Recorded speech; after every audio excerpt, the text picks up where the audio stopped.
Hey guys, welcome back to the channel. This is Jerry with Undead Design. Today I'm going to be sharing with you my packing list for what I take to drift days. I'll be showing you some footage from my third drift event, and stick around to the end and there will be some night drifting.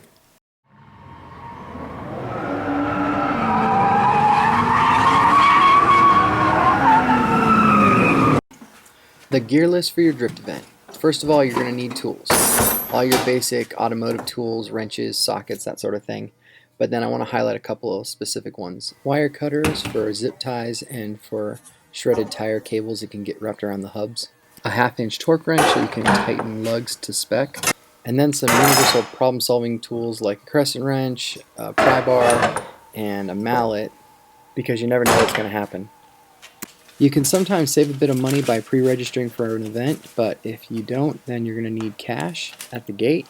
As far as passing tech, you're going to need a couple of notable things: a Snell-approved helmet, a fire extinguisher that's mounted within reach of the driver while strapped in, and a battery cover. I plan to cover more about passing tech in a future video.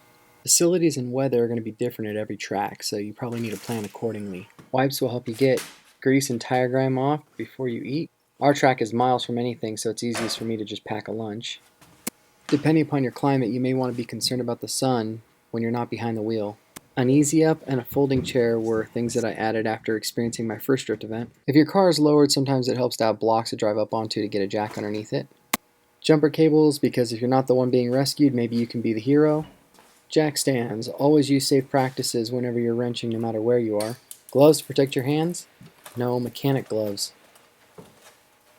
That's better. Shop towels are always helpful. And it's drifting, so things fall off. Duct tape.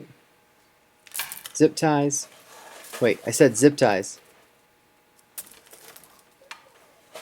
Did I mention this is drifting? So here's the list. You can either pause the video and write furiously, or click the link in the description below.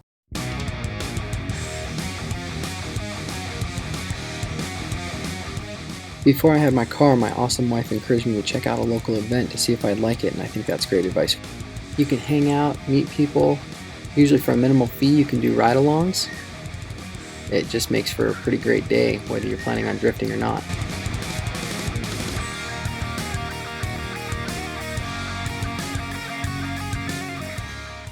I don't know what my problem is with this run. I just cannot seem to get into the groove with my car.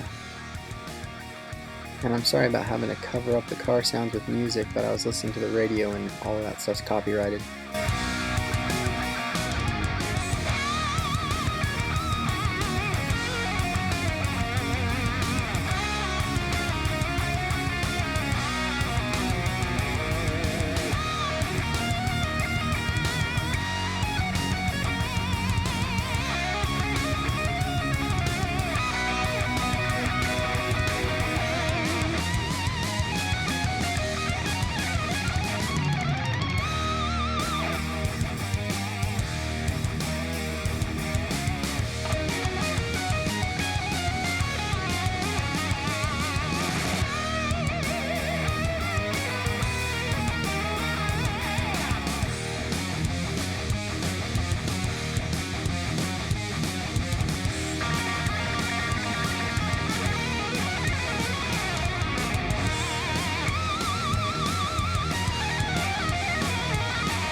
Okay, the God thought of the day. So creating a packing list and getting ready for a drift day makes me think about the idea of planning. And in the letter from James, chapter 4, he addresses a group of people who are making plans. They are getting ready to travel and to do some business, and he says he has two warnings for them. The first of all is that you don't know what tomorrow's going to hold. We don't have any idea what the future circumstances are going to be of our lives.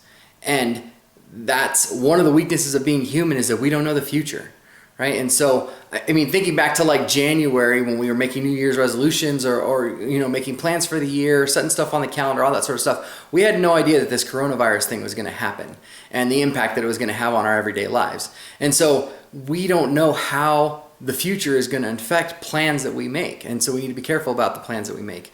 And then the other thing about it is that James says that we have really short lives. As a matter of fact, he compares our lives to a mist that appears for a little while and then vanishes.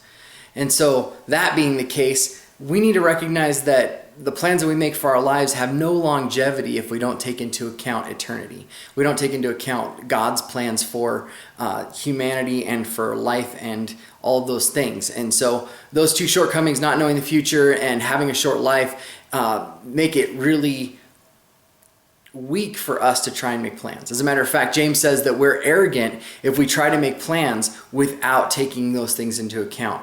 And then he gives us a piece of instruction. He says, instead of just making plans, it says first we should say, if God wills it, we will go and do this or that. And so there's this element in which we must realize that God is in control of all things, that we have no control over circumstances, and that we can try to make plans and we can try to be wise, but in the end, we have to submit those plans to the circumstances that God allows to play out in our lives.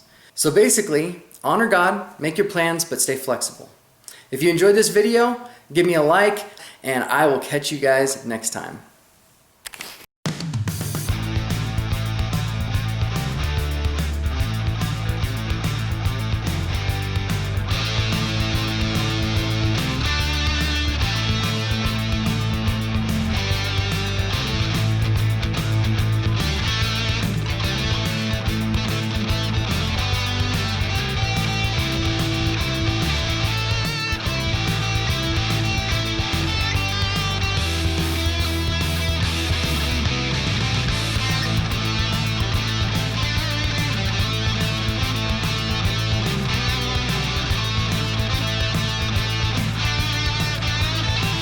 In the next episode, I'll be installing a budget angle kit, so if you're interested in that, click subscribe, hit the bell, and you'll get a notification when the video's up.